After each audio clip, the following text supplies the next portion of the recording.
43 partidos políticos y el Instituto de Estudios Peruanos ha hecho un análisis de qué hay detrás de estos partidos, finalmente ha hecho todo este estudio.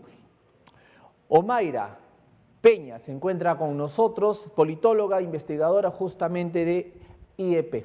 Omaira, buenas noches, bienvenida. Hola, buenas noches. Un Muchísimas gusto gracias, estar en el muchísimas gracias. programa. Gracias por la invitación y también buenas noches con todos y todos los oyentes. El trabajo que menciona se titula Partidos como cancha. Es en realidad un primer artículo analítico de opinión Ujú. en función del escenario político con miras a las elecciones 2026 a nivel nacional, que está empezando y que ha empezado especialmente con el cierre del padrón electoral y de la inscripción de organizaciones del domingo 12 de abril, del Efectivamente. sábado 12 de abril. Y este es un trabajo en realidad que ha sido realizado por un grupo de politólogos y politólogas eh, distintos que son parte del Instituto de Estudios Peruanos. Efectivamente, que duda cabe, este aporte es importante porque de alguna manera hacen al elector pues clarificar mejor el panorama complicado. Pero acompáñame, Omaira, para ver estos 43 partidos inscritos. Los tenemos en pantalla para poder intentar recordarlos. Vamos a tratar de repetirlos las veces que se puedan. Ahí tenemos Acción Popular, Fuerza Popular, Alianza para el Progreso, Podemos, el Partido Morado, el Partido Aprista. También tenemos Batalla Perú, Juntos por el Perú, Avanza País, Somos Perú, Renovación Popular, el Frente Amplio de Trabajadores, Partido Democrático Federal, también Cooperación Popular. Continuamos, tenemos 43, así que vamos rápido con esto, por favor. Vamos con el siguiente, ahí lo tenemos también, Nuevo Perú, el Partido Verde, Fe en el Perú, Obras, el Partido del Buen Gobierno, Frente Esperanza, Integridad Democrática, Perú Acción, Ciudadanos por el Perú, Libertad Popular, Perú Primero, Acción, Ahora Nación, Partido para Todos, Perú Moderno, Partido Unidos Somos Libres. Continuemos. Vamos con la tercera tanda de todo esto, el PRIN, el Partido Regionalista de Integración Nacional, primero la Gente, Patriótico del Perú, el Partido Popular Cristiano, Progresemos, Demócrata Unido, Un Camino Diferente, Fuerza Moderna, Sí Creo, Perú Libre, el FREPAP, Partido Unidad y Paz, Salvemos al Perú y Voces del Pueblo. Imagínense, esos son los 43 partidos políticos que hasta el oxígeno nos falta para intentar leerlos todos de corrido. Pero Omaira, primer interrogante, me tomó tiempo leer los 43, pero es bueno hacerlo. Omaira, En principio eso dice mucho. así, ¿qué hacemos, cómo hacemos los ciudadanos para poder diferenciar unos con otros? Para poder de alguna manera intentar identificarlos, quiénes son, cómo proceden, qué hay detrás. ¿Cómo aliviamos esa tarea del elector? ¿Complicada? Bueno, esto es bastante complicado en medio de una elección que tiene una oferta electoral muy diversa, que viene siendo ya un patrón en los últimos 20 años, desde que hemos regresado a la democracia, Ujú. pero esta dispersión, esta fragmentación, como se le conoce más, se ha ido incrementando desde la primera elección post-transición hasta la elección del 2021, donde ya nos enfrentábamos en una veintena de organizaciones políticas. Y en esta ahorita tenemos 43. Ujú. Probablemente las que entren en la célula electoral que vamos a marcar los electores el próximo año sean menos, porque lo más probable es que van a surgir algunas alianzas, ¿verdad? Pero hemos intentado como electores ubicar a los partidos con diferentes etiquetas y también desde nosotros como investigadores y como politólogos. Ujú. Las etiquetas que se suelen elaborar son en función a categorías ideológicas o programáticas, como ponemos en este pequeño informe que hemos armado. Pero estas categorías han quedado desfasadas en un contexto como el peruano, donde es difícil identificar a los partidos como de izquierda o de derecha, cuando Ujú. hemos visto que ante ciertas iniciativas de desregulación, de apoyo al crimen organizado, digamos, desmontaje de la ya débil institucionalidad política que teníamos, se han aliado partidos tanto de izquierda como de derecha, o que la gente reconocía como de izquierda o de derecha.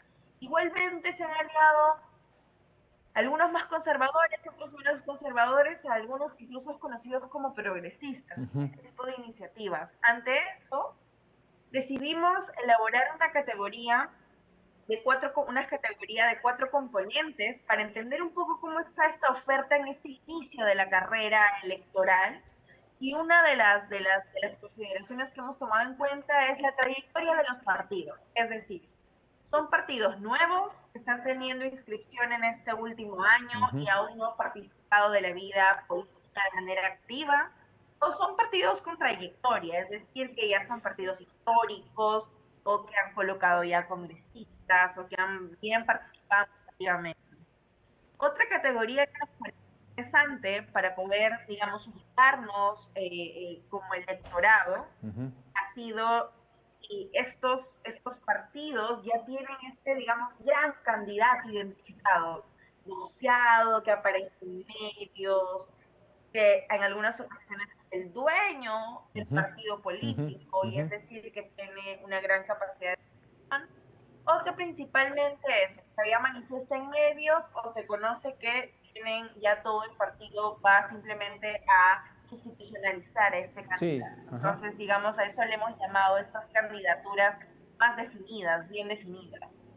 Luego, otro tercer punto que hemos considerado, que nos parece además fundamental, pensando en las últimas elecciones del 2021 y en cómo en el 2016 las elecciones a nivel nacional se van a desarrollar en el mismo año que las elecciones subnacionales, es de qué forma los organizaciones están vinculados a la política regional. Es decir, son organizaciones cuya misma organización ha nacido, tiene origen en alguna región fuera de Lima, o su líder ha tenido una trayectoria regional. Y por último, y algo que nos parece fundamental, es conocer si las organizaciones tienen algún tipo de vínculo con el Congreso actual de la República. Es decir, si han Perfecto. colocado congresistas en la última elección o si han nacido de justamente estos grupos que se han ido escindiendo, han formado estos nuevos partidos. ¿Y Perfecto. por qué? Porque creemos que el rol del Congreso, con la mayor desaprobación en la historia del Perú, pues ha jugado un rol fundamental en la crisis que vivimos. Entonces es importante identificarlos en torno a él. Estos son Perfecto. esos 4, digamos, lentes. Efectivamente, parámetros más que claros como para tener un primer panorama al inicio de este proceso. Hablemos de trayectoria de los partidos. Según la evaluación, ¿cuántos de esta trayectoria de los partidos tienen, es decir, un pasado, y cuántos son nuevos finalmente y entran recién a la carrera? Ahora, cuando hablamos de nuevos, también ahí hay entre comillas también, ¿no? A ver, Ahí dinos. hay entre comillas, Sí. como mencionas, pero nosotros hemos tenido justamente para tener una consideración lo más aguda del tema, hemos considerado como partidos con trayectoria e incluso a los que recién han vuelto a tener inscripción, pero ya son partidos históricos como el APRA, por Ajá. ejemplo. Y hemos visto el análisis que hemos hecho estos 43 partidos dentro del juego electoral que está iniciando, que alrededor del 40% de las organizaciones habilitadas tienen algún tipo de presencia en la vida política, es decir, son partidos con trayectoria. Esto hace que más del 50%, un poco más del 50% sean partidos nuevos, lo que no implica que no hayan personajes dentro de estos partidos nuevos que de alguna manera han tenido una vida política partidaria previamente, pero como organización son nuevos, han nacido, digamos, en este último tramo, en estos últimos 2 años probablemente. Entonces, la cancha está medio que pareja en ese ámbito, ¿no? Es como casi que 50-50, de lo Correcto. nuevo y lo contradictorio. Ahora, podemos decir que en los nuevos hay caras conocidas, en los partidos nuevos hay viejos políticos, literal. Totalmente. Un gran ejemplo es Perú primero, ¿no? O sea, creo que eso no, a nosotros no nos, o sea, al electorado en general Ujú, no nos parece, sino que se ha formado una nueva estructura a partir de todo el problema y digamos, el liderazgo que emergió Carra. Entonces, sí, definitivamente tenemos políticos con cierta trayectoria que están ujú. involucrados en estas organizaciones, digamos, recién habilitadas o partidos nuevos. Pero lo que queríamos ver en esta primera pincelada es a las organizaciones, porque luego tenemos la siguiente fecha que nos va a dar finalmente este barrido masivo, digamos, o este barrido total ya de los líderes en sí, de las candidaturas. Ajá, Y ahí va a ser interesante justamente poder hacer este contraste, como mencionas, ¿verdad, Carlos? Entre ajá. la organización nueva, pero el líder finalmente que va a ir encabezando la elección tiene este tipo de trayectoria, este tipo Ajá. de vínculos. Y se va a ir decantando también, porque ahorita hay, como bien ustedes han detectado, candidaturas ya bien identificadas, pero que dicen, no, no, todavía lo estoy pensando, voy a ver qué dicen las bases para ver si postulo o no, cuando ya todos sabemos, pues, que va a ser candidato, o sea, pero bueno, todavía están esperando, pero ya ustedes van a estar obviamente al tanto del tema. Pero ahora también quiero irme a este aspecto, que me parece también recontra interesante. Las organizaciones políticas que se respaldan a nivel regional. ¿Cómo han analizado este parámetro ustedes? Esa dimensión está considerada en tanto si la organización sí o el líder visible de esa organización tiene algún tipo de trayectoria regional. Ujú, Y aquí quiero, por ejemplo, mencionar dos casos que me parecen o que nos parecen también, incluso creo que tres, porque hay uno que está cobrando más notoriedad y aún no estamos hablando mucho incluso dentro de la academia o de la prensa, ¿no? Pero el más conocido es probablemente Perú Libre, ¿verdad? ujú, Ya que esta organización fue el último presidente que hemos tenido.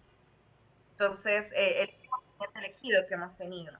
Entonces, Perú Libre es una organización que fue antes un movimiento regional y luego se convirtió en un partido a nivel nacional, y sus ujú, líderes han tenido una trayectoria política o social incluso a nivel regional. ujú, Luego también está Alianza por el Progreso, ¿verdad? Que es la otra gran organización que está sobre la Cámara en la actualidad y ujú, también tiene trayectoria regional.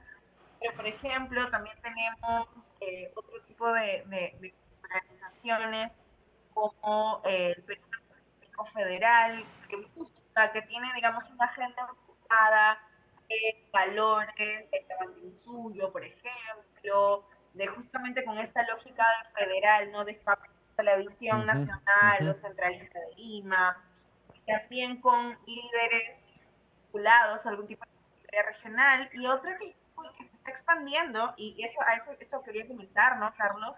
En el Perú, no solo en Lima, sino en varias regiones del norte y del sur, están pensando tener bases en Batalla Perú, que es una organización, justo una investigación que hemos realizado con Dini Castell, que es un antropólogo del IEP, que digamos que es dentro de, digamos, las personas que están más o menos vinculadas al gobierno regional actual, es una organización que está buscando un poco dar este salto también que hizo Perú Libre desde Junín, ¿verdad?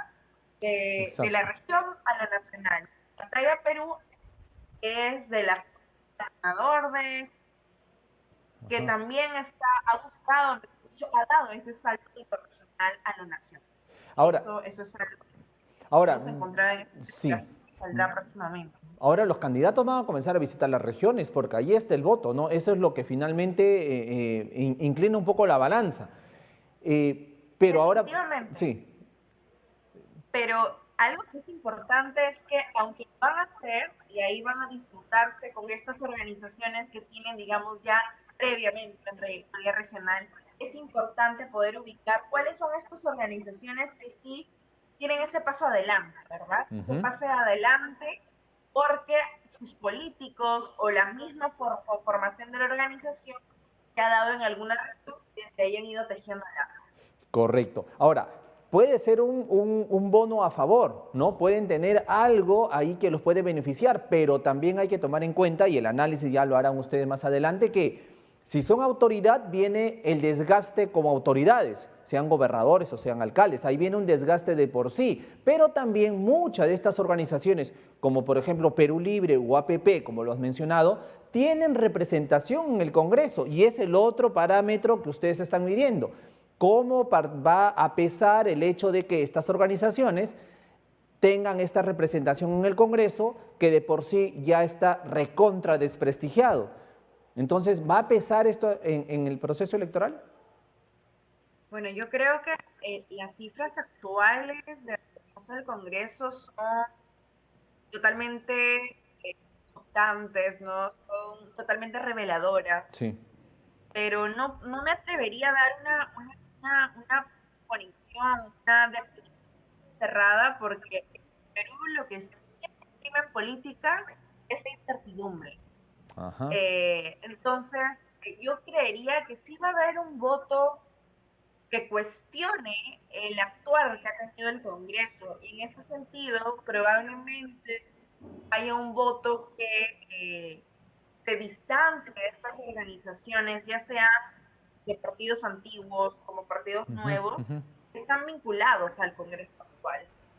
Pero recordemos también que algunas de estas organizaciones tienen ciertos núcleos duros de votación, Ujú. ¿no? Como Fuerza Popular, incluso el mismo Renovación Popular, con la misma transformación, digamos, que ha tenido su líder Rafael López Aliaga para acercarse al público, al electorado juvenil, a través de las nuevas Ujú. plataformas digitales. Entonces, están buscando, tienen uno puro de votación y al mismo tiempo están tratando de expandir su voto. Y en ese sentido, pensándolo en las elecciones que han ocurrido ya en el país, no necesariamente el electorado sanciona a los políticos en la siguiente elección. Algunos lo hacen, pero no todos lo hacen. No ese, digamos, 32% de rechazo se va a transformar en un 92% de rechazo a esos Claro. candidatos.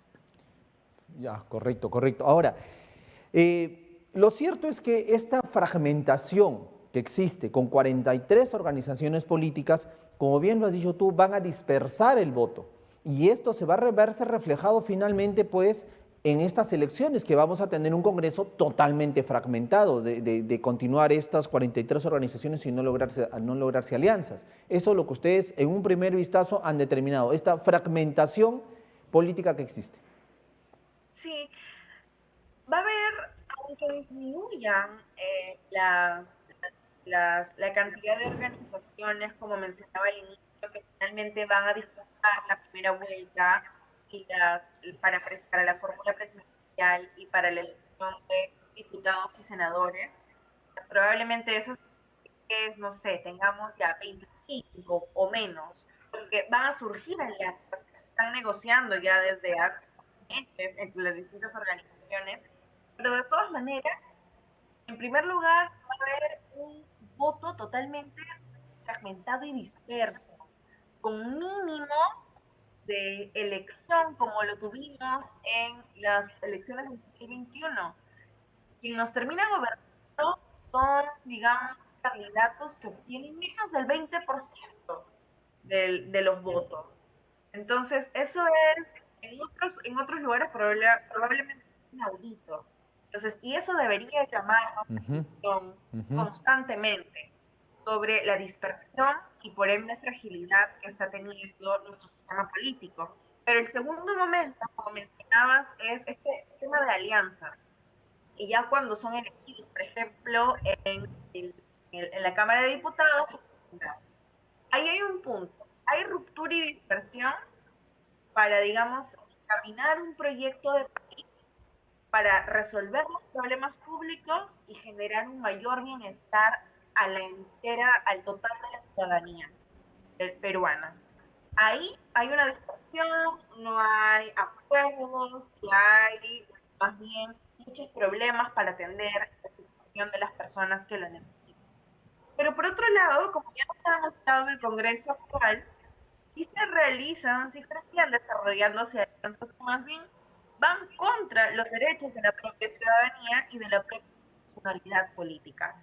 Entonces, ahí tenemos una contradicción que puede seguir, digamos, circulando, puede seguir reproduciéndose y eso también debería llamar nuestra atención y hacernos estar más alerta y empezar a ser más activos como ciudadanía hacia las próximas elecciones, porque el país que tenemos en este momento ya está No en aguanta pedazos. más. Sí, efectivamente, este país ya no aguanta más, o sea, no aguanta una crisis más. Pensamos que hemos caído, ya hemos tocado fondo, pero seguimos cayendo, o sea, ya no hay forma, seguimos cayendo y seguimos cayendo, pero todo tiene un límite, todo tiene un límite. ¿Cuál sería finalmente, Omaira, tu mensaje al ciudadano, que finalmente va a tener que tener esta tarea responsable, ¿no? En estas elecciones. Uh-huh. Yo creo que una primera, como las típicas recetas que nos dan Ujú, los médicos cuando tenemos, digamos, estos resfríos generales. O sea, la típica receta que nos dan es, en principio necesitamos hacer un examen exhaustivo de toda esta contienda que está empezando. Entonces, este es un poco también el objetivo que tenemos nosotros como equipo, estar exacto. presentes y poder dar insumos, compartir insumos de lo que vamos trabajando desde estos inicios para que el electorado en general Ujú. pueda estar de manera activa informándose y también discutiendo el tema. Entonces, invitar a que se realice esto, que haya un mayor compromiso ciudadano, porque la realidad que tenemos ahorita es muchísimo más crítica de la de hace 10 o 15 Totalmente, años, porque hemos tenido totalmente. una pandemia y una Ujú, crisis política extendida. Entonces, pero efectivamente. luego hay un importante y es que necesitamos defender nuestros derechos, hacer las demandas, buscar institucionalizar mejores respuestas para nuestro bienestar que está siendo Ujú, afectado. Eso implica fiscalizar a nuestras autoridades, implica hacer exigencias a nuestras autoridades y sobre todo a nuestras élites políticas que aunque son terribles desde nuestra perspectiva, aunque tenemos muchas críticas, son las que son y son las que van a necesitar empezar a dar los pasos últimos para, digamos, empezar a abrir. No va a haber una salida rápida para las elecciones 2026, estamos a un año, menos, entonces eso es imposible, pero necesitamos empezar a abrir esa puerta. efectivamente. Entonces, Ujú. la ciudadanía juega un rol, pero las élites también. Y son las que aún no abrazan las banderas democráticas, necesitan comprometerse a esos mínimos. Ahora, también, y con esto termino, Omaira, en el sentido de que las reglas de juego tampoco nos favorecen como ciudadanos. O sea, tenemos unas reglas de juego que nos complican cada vez más y cada vez más nos van de alguna manera, pues, alterando lo que viene en estas elecciones. Así que vamos también nosotros a jugar en contra de esto, ¿verdad? Entonces, allí como ciudadanos, estar atentos. Las normas están dadas, no benefician al ciudadano, benefician a unos pocos, a unos grupos políticos, a unos pequeños líderes, pero esperemos que el poder del ciudadano pueda más, Omaira, esperemos que sea Exacto, así. que no nos hagan perder la, lo valioso que es nuestro voto, Ujú. porque al eso necesitamos, estamos en un punto tan crítico que ese voto es, digamos, nuestra mayor fuerza en estos momentos y Ujú. para eso necesitamos trabajar también. Omaira, te agradezco muchísimo por la entrevista y nada, felicitaciones al estudio, al informe que ha hecho el Instituto Peruano, en este caso el Instituto de Estudios Peruanos, en torno a estos partidos como cancha. Creo que mejor título no han podido identificar. Te agradezco muchísimo y Muchas vamos a estar gracias, Carlos. atentos a la Un labor que gusto ustedes vienen hacerte ver cumpliendo. también. Muchísimas gracias, un abrazo a la distancia, hasta otro momento.